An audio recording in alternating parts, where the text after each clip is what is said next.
Welcome to the Liberation Lab podcast, insights and interviews for the disruptive educator. I'm honored to have my guest. I'm going to let her introduce herself. So why don't you tell people who you are, what you do, and why you do it? Yeah, absolutely. Thanks for having me. My name is Sibil Patri. I am CEO and founder of In Pursuit Collective. I'm rocking my shirt. And I just transitioned into that after 20 years of being in financial services in a very corporate environment. And I'm really looking to take everything that I've learned in corporate and my lived experiences of things that I have faced being a person of color in corporate and liberating myself and anyone else I can. And so I do that through coaching, through collaborating with people such as yourself and having these conversations, consulting and speaking engagements. That's awesome. So full disclosure for those who are listening, I first kind of connected with you on LinkedIn, seeing your work, seeing, um, you know, the things that you spent time making sure you addressed and talked about and brought to light. And um, you know, there are many folks who, I'm going to use the word, who get involved with liberatory work, with justice work, honestly, because it's marketable Mhm. to some degree. And some folks who get involved with it because this is part of their story. Um, you had a a post recently where you were talking to your dad and you were talking about all the sacrifices that he had made, and how he might have been scared for where you are and how you're stepping into this new, um, purpose driven, heart filled driven piece of how you're moving forward with your business. So I would love for you to just dive into, if you would, kind of just background and how that leads you and positions you where you are even currently, because I think there's so much in that, and I would love to just kind of springboard from there. Oh, yeah. That is a very complex story to tell, but I'm so glad you brought it up. Background is, my family comes from India, from a state called Kerala, and they immigrated back in the 70s and really came from poverty, from a village with no resources, no electricity. And so for them, this was an opportunity for a better life. Uh, Liberation didn't mean the same thing to them as it means to me. For them, the better life was through financial liberation. It wasn't even part of their vocabulary. It was just basic immigrant survival. And because of that, there were a lot of things that I learned and really had to unlearn and unpack about myself and know that two things can be true, multiple things can be true at once. We came to this country, I was born here, but I was discriminated against because of where I came from, because of my background, because of the color of my skin. But I also had a privilege because I was not a Black person in this country. And so many people don't want to talk about these things. And these are things that I'm unpacking now. And I've sort of unpacked for a little while now. But, that in between part of privilege. So as I moved through life and through corporate America, and as I got more successful, I'm thinking, okay, this is the wealth my parents wanted to achieve. And I was chasing that as the sign of success. Like, these are the sacrifices they made so I can get here. And I really wanted that validation from them. But what I didn't realize is how much the corporate and capitalist and colonialist environment that we were in was killing me. Mm, I didn't see it. I didn't learn it that way growing up. I didn't understand, like, even the anti-Blackness in the Indian community. I just understood, like, hey, we came here and we're making it and we're trying to strive to be the best and working hard and, good for us. But I got slammed with the truth. And with that came this unpacking and unraveling of, what am I doing? What is success? What is actual liberation? And how does that play back into what my parents wanted for me? And it doesn't. It doesn't. I'm Mm. trying to create a new narrative for myself and the next generation, and I'm trying to break the cycles of what we had in the past. And it they might understand that and they might not, but it's not for them to understand at this point. Um, I think that so there is um, so much to that that I wanna talk about. Um, One is this piece of how there are many of us who kind of feel like the financial piece is a big piece to how we can leverage things, especially in the capitalistic society, right? Yeah. Um, and yet, I think that there are many who would attest that you can ascend that ladder and still not accomplish the kind of liberation that frees your soul, that frees your being, your thinking, your it. You can still be kind of locked into the same type of society that you're fighting against because of this financial piece or whatever have you. Can you kind of like unpack that a little bit with me? Like as you ascended and were successful, what were some of the things that came up for you that said like, and not that those things are wrong, right? Like financial freedom isn't wrong. And I'm not saying you need to be broke and fight this fight, right? Like that's not what I'm trying to Yeah. say. But how do you balance those two and hold those things in tension and kind of what's that look like for you? Yeah, financial freedom is super important, and we should not take that lightly. It's Right. absolutely essential. Um, but what I struggled with was that piece of, it's actually almost entirely contradictory Mm. to have financial freedom in a corporate setting and seek collective liberation for all. Mm. And that took me, I think I knew it, to be honest. You know, we all make mistakes in our journeys. And I think one of mine is like, I kind of knew it a couple of years ago, but I was like, nah, but I really like the paycheck. And, oh, but I'm going to Mm. get all the way to the top and then I'm going to do some good. And there were people, there were students. And I remember just going to rooms filled with students that were looking at me, and I was guiding them about careers and finance. And I was like, I want all of you to be in the rooms where these decisions are made. And all of that is still entirely true.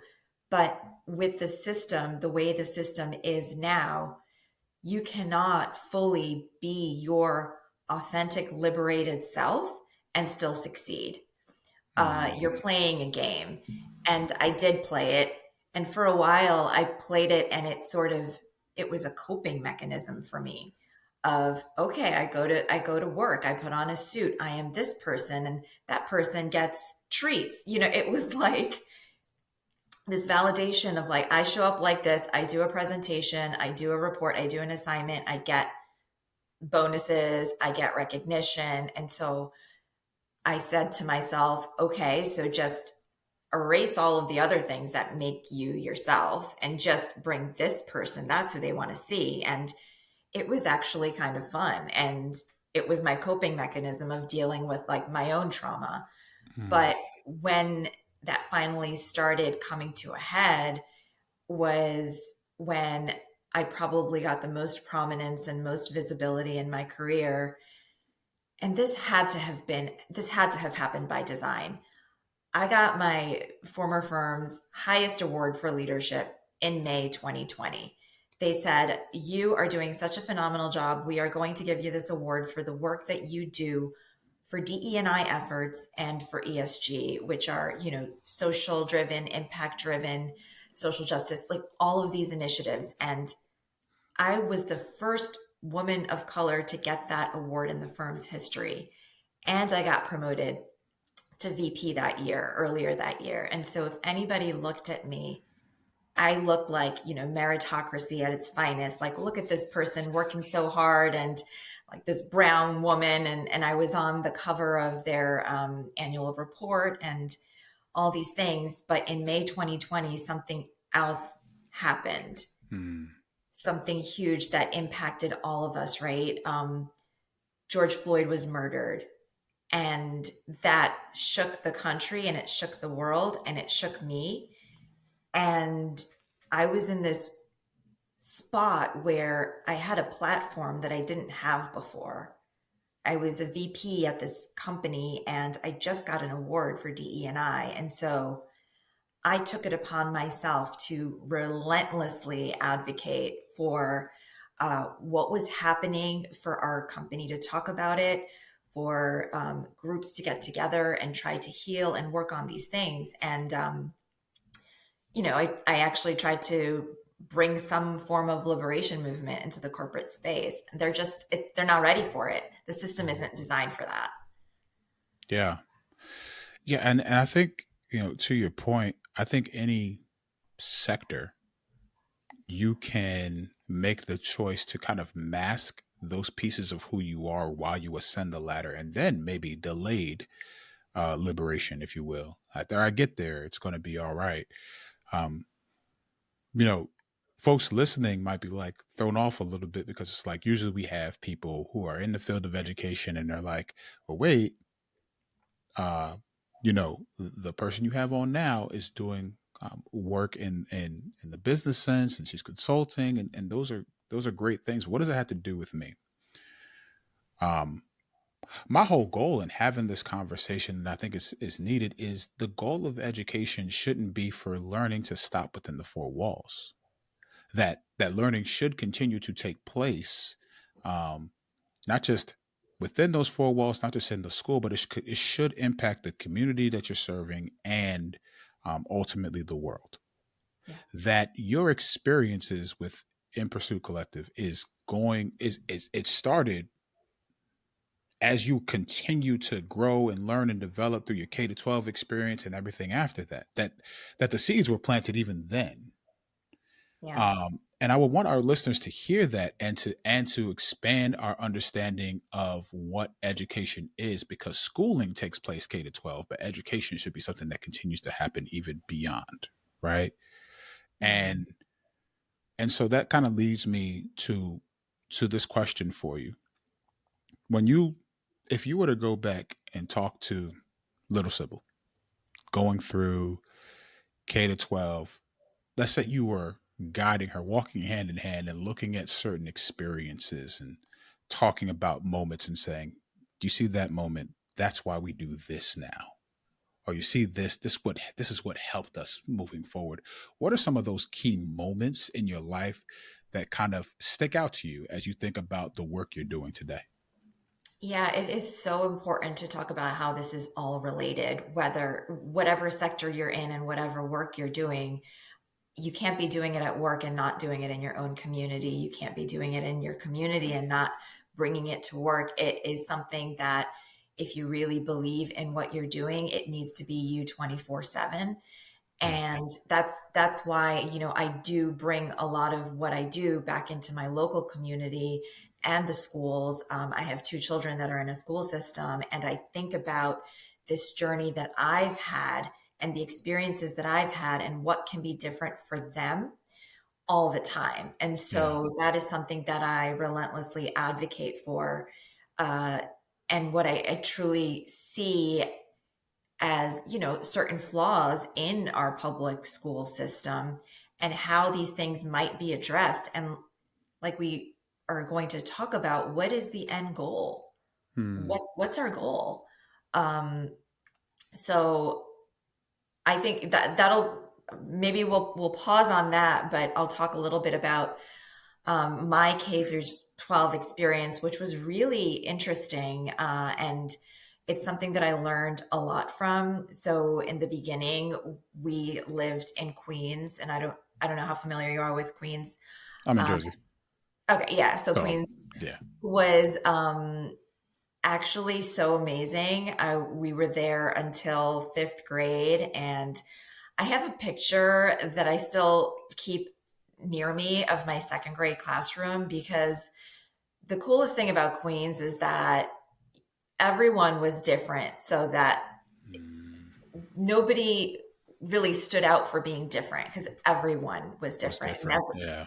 everyone belonged. And so we had a Black woman as our teacher, and we had all kinds of kids in the class. And I still remember that sense of deep belonging I felt there. It was, Mhm. I never felt that afterwards, really, for the rest of my life. To this day, I don't feel that belonging that I felt in Queens. And that's not to say that Queens is perfect, because we had Yeah. our issues there too. But then, we moved out of Queens, which was just so diverse, to Long Island, because as Indian immigrant parents, my parents were trying to make sure we were in a good school system. And so we Yeah. moved out to East Meadow, Long Island, and that's where I ended up going to junior high and high school. And I had a terrible experience there as being one of the only. There wasn't a lot of diversity there. There weren't a lot of Indian kids there. I just really, I had a hard time with, you know, either being bullied, not being accepted, being made fun of. I have stories of how I used to like eat my lunch in a bathroom stall and volunteer at the library because I had no friends. And I actually wrote about this. There was one day, like it was one of my first days of sixth grade, where I went to the cafeteria and I sat down. I didn't know anybody, and I just sat down at a table, and it was full of white kids, white girls. And the whole entire time I sat there, no one looked at me, no one talked to me, no one asked me my name. They all kind of just looked past me and talked over me as if I were invisible. And Mm, that's how it felt being there. And I sort of say, like, it's almost worse than being bullied. And I only say that because it's like, at least they acknowledge your existence when they're saying something to you. But when you're yeah. invisible, it's like, whoa, I'm really not here. And so that experience really shaped a lot of who I became. Yeah. And, a lot of the validation I was seeking from whiteness and the system, it was a lot of that had to do with that part of my schooling. And that's why I brought up the point of what is our goal? Yeah.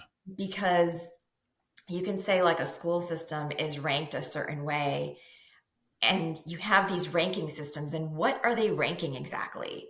Because I could have stayed in Queens and I could have felt that sense of belonging, and I could have really thrived in that environment. But my parents thought, okay, but the schools aren't that great. So what did East Meadow offer me? Yeah. Because how good is that education if you're so afraid, if you're not really being seen or valued Yeah. for who you are? Yeah. It is. It is almost it's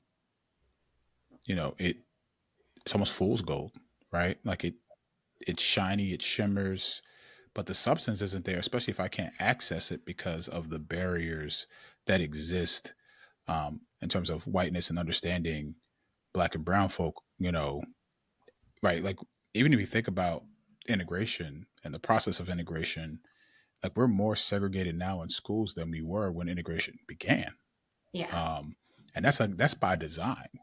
yeah, So, when you speak of both experiences, like it strikes a key even in a personal way, because like even now, I serve on a school board in my local, in my town. And my kids go to the schools. So I'm there and I hear, uh, reports because I'm on the school board. I get access to mhm, information that I wouldn't normally have. And so I hear about cases of um, bullying, interpersonal conflict, things that are said. I hear that they are racist in nature. And then I'm honestly scared for my kids that I've worked hard to provide access and resources that may not be available to them in other places, right? Because your zip code directly impacts what kind of educational experience you have. At the same time, there is a sense in which you have to wonder as a parent, what am I giving up in the process? Yeah. What does my child have to give up of themselves in order to be received here, in order to be heard here, in order to be seen, for you to sit at a table and for people to have conversations around you as though you do not exist. Um, I feel that in such a real way. I feel like I've not even feel. I know I've been in the same situation, and I'm talking about in school and beyond. Yeah. And I don't want you to just turn the page at all. But when I think about that, people can, oh my man, that's so bad. We got to work and do better. But how now? Like again, hand in hand with little Sybil, how now has that impacted you and the work you do, um, at home, at In Pursuit, um, and just what you embody? How does that affect you? Yeah, I think it's that sense of belonging that I continue to chase is still there for me. It's there for my kids. I want them to feel it, and I feel like as any person of color, you are always going to give up something Mm, when you're seeking something else. And yeah, it sucks and it doesn't feel fair. And I'm going through that struggle right now in a school system that isn't very diverse. And I ask myself, am I doing the same thing to my kids? yeah. And it shows up in so many different ways. It shows up in advocacy. And one of the things I do is I work with the school on our equity, well, the school district for equity and racial justice, and also with our elementary school. So my kids are in elementary. And I wholeheartedly believe that the process for kids to really understand what it means to be inclusive, it starts as young Mhm. as they can be. It is Yeah. not a conversation you wait for junior high. It is not a conversation by junior high. There's already bullying. There's already all the racism. All of that stuff is already happening, and so many kids aren't even reporting it Yeah. because it's not cool to. Or I feel like you need to get them when they're younger and really teach them what it means to be inclusive, how it feels to belong. And that work it's so challenging, right? I mean, this is the stuff that you do for a living, and it's so challenging because the system isn't designed for that. And so many administrators will say, oh, but it is. And oh, we have all these policies and we're doing all this rollout on belonging. But it's not. And it still centers the comfort Yeah. of the majority that are in charge. And they're like, whoa, I'm not really sure, that's not really offensive, or they didn't mean it that way. And the one of the things, and I'll give you an example of the things that I'm struggling with right now with being one of the only, is that if something happens to a kid that is from a family that's the majority, you can sort of isolate that incident and make it about the individual. For us, if something happens, like my kid's picture was forgotten, or the name was forgotten, it's like you automatically assume, was that racist? And even if it wasn't, it's where a lot of people of color, not everybody, I guess, but a lot of us go there because that's how are we've been hurt, we've been harmed by the system. But Yeah. if you are a white administrator, that wouldn't even cross their minds. Like, of course I didn't forget Sally because you're brown. Like, of course not. Yeah. But it's very hard to get people to understand that harm that has already been done. Yeah. Yeah. I love the work of Ijoma Olu. And she said in her her book, So You Want to Talk About Race, there was an analogy she gave. And in it, she said that there was, imagine a young lady kind of walking down the road, and she encounters somebody, and that person hits her in the arm. And she keeps walking. Somebody else hits her in the arm. She keeps going, and this repeats itself.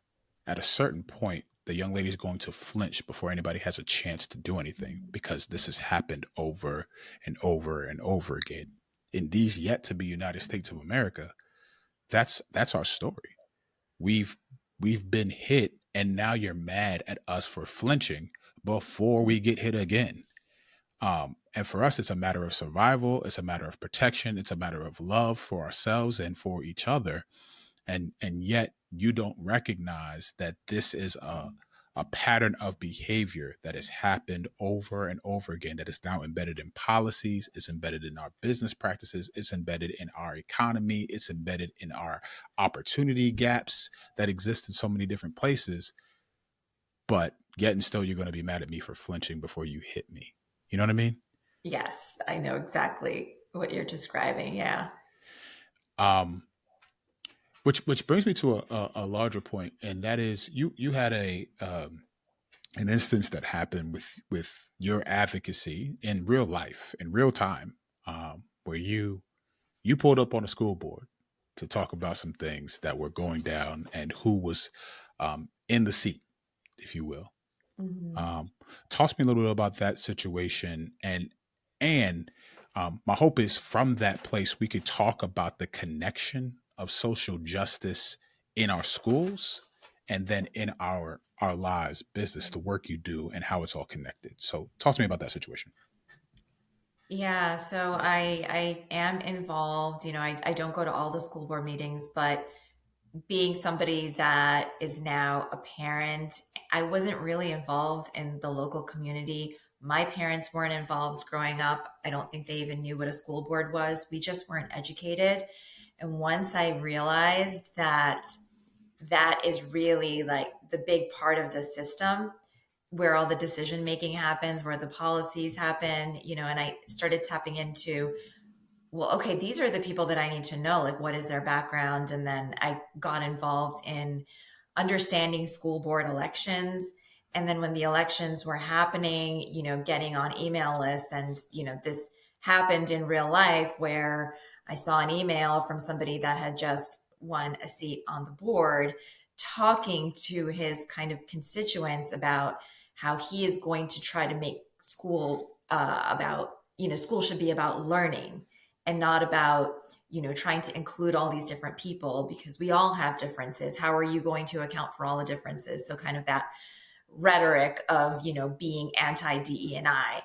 And I read it, and it was just so, it's still devastating. No matter how much it exists, you read an email like that that's in your community and it still crushes you. And I'm like, Yeah. what do I do? And so I went and I actually worked with a student advocate who is a transgender individual in the school system. We talked about this email. We talked about how can we get together and, speak up.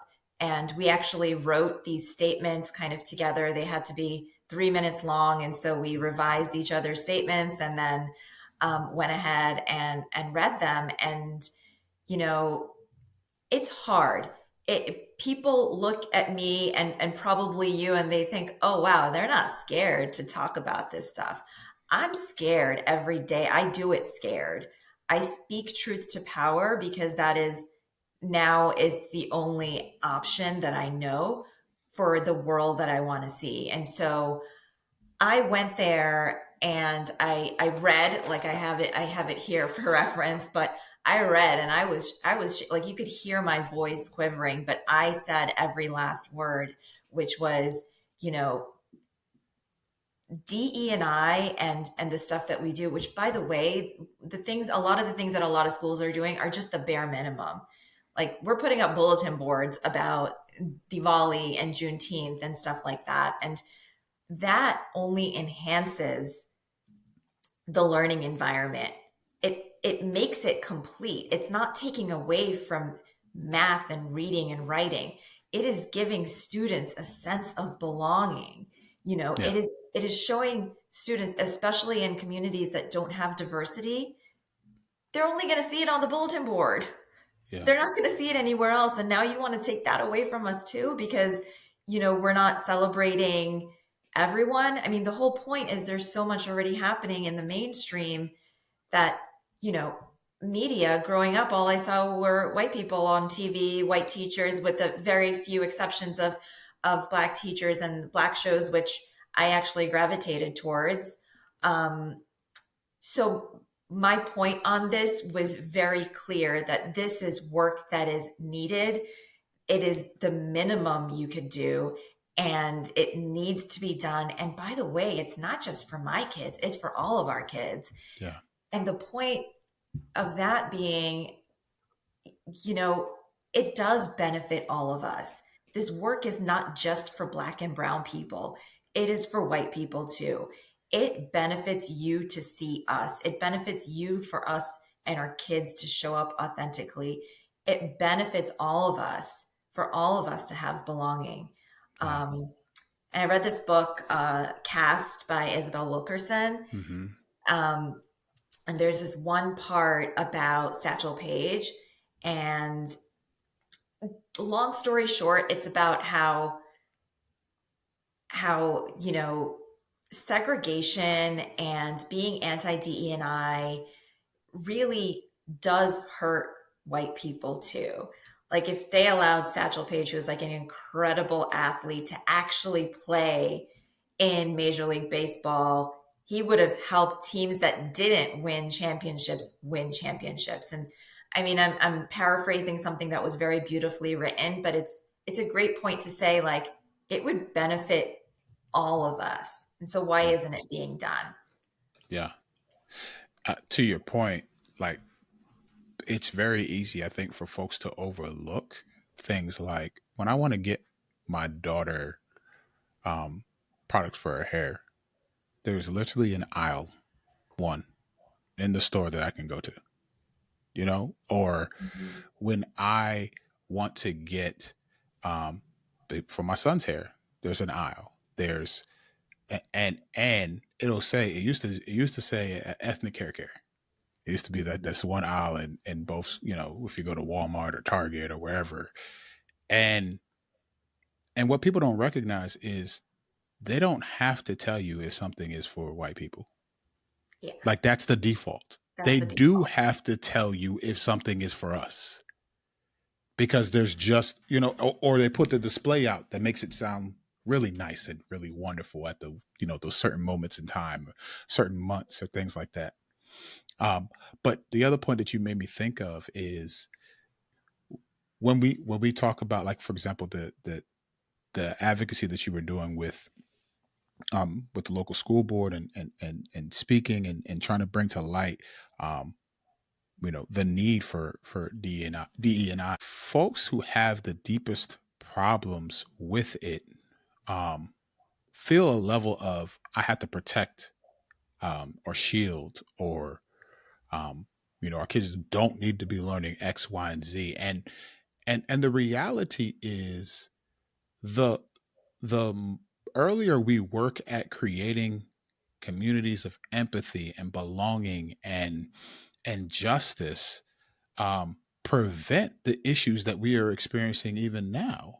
Right? There's no diversity of thought. There's no challenging of ideas. There's no pushing each other forward. It is you either are this or that, and we're so divided upon amongst things because people don't have the ability to engage in real genuine pushing of each other's thoughts, ideas towards a better um you know, tomorrow, a better today even, um which is the piece of social justice. So let me ask you this: in your work with In Pursuit and in your life, why and let me say this before I do that. I to your point about like us doing it scared, like I would love to not do this. Yes. I would love to not have to through podcasts, consulting, speaking, teaching, leading, have to work this hard and put myself on the line all the time for folks to get this right. I would love to not do this, but I have to because I want the world to be better for my son and my daughter. I want the world to be better for your son and your daughter. I want the world to be better for our listeners, children. I want that. And so I have to work for it because I can't take this off. You can't take that. Like, we live this every day. Yeah. So the question then is, how, let me frame it this way. In your work, why is social justice such a key component of the work you do?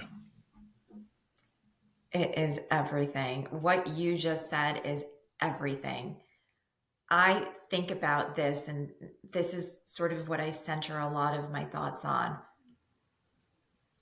Imagine what we can be if oppression was not our battle. Imagine our collective strength when we are not at war with oppression. That is one of the opening lines I have on my website, and that is something that I wrote down and just sticks with me. And that is exactly what you just said, but stated a different way. What could we be doing instead right now? Imagine that. We don't want to be doing this. They think we want to be doing this. We don't. Yeah. We'd rather be doing a lot of other things, but that's why I'm doing this work, and that's why it's all about social justice. I can climb that corporate ladder and I can make that money, and then try to fix a system from the inside. But this comes before anything. Yeah. Liberation is the goal. And yeah, I do want all of that other stuff, and I'm trying to figure out how things like wealth and everything intersects as I'm, pushing forward with this. But this isn't about me or you. This is about our descendants. It's about our kids. The work that we're doing is not even going to be realized in our lifetime. All I can do, and this has really helped me, is imagine, radical imagination. What do I want the world to look like? And that is what I based In Pursuit on. And that's what I based the values of this company on. Even though it's just a company of one, it's this. If I could rebuild society, because people always ask me oh, you're always complaining about the system. So what would you do? All you do is complain about it. And so this is the realization of, this is what I would do if we could start over. I'm going to imagine. That's all I can do. I can imagine, and I can try to co-create with people. And finally, I can also imagine that if the global majority gets together, if we really have this cross-racial solidarity happening, and I see so much of it happening these days, we're unstoppable. Yeah. We really are. How many of us are there? Yeah. How many of us have been colonized or enslaved or terrorized? It's just, there's so many, and there's so much inside of us in our DNA, in our ancestral DNA. Yeah. And we just have to activate it. And mine just got activated, and it's not going anywhere. This is it for me. I love it. I love it. For folks listening and tapping in and hearing your genius for the first time, how can folks connect with you and support the work you're doing? Yeah, so my website is inpursuitcollective.com. I'm posting on YouTube, Instagram, and LinkedIn is actually my main one, and it's at Sibil Patri for all three. And yeah, I'm excited. I have some projects I'm working on. I would love to continue to do stuff with education. As you can see, it is so important. It is a pivotal part of this work. For us to change the future starts with the kids today. And so there's more to come. I'm just getting started, and I'm evolving. So things will keep moving and changing, but the goal is always collective liberation. Yeah. Yeah. For everybody listening, please support my sis Sybil. Support the work she's doing. tap into all the things that she's listed, and we'll make sure we put all that stuff in the show notes for folks as well. Thank you for spending this time, and thank you for the work you're doing. Excited for what's to come, and this won't be the last time we connect and collab for sure. Absolutely. Thanks so much for having me. Absolutely.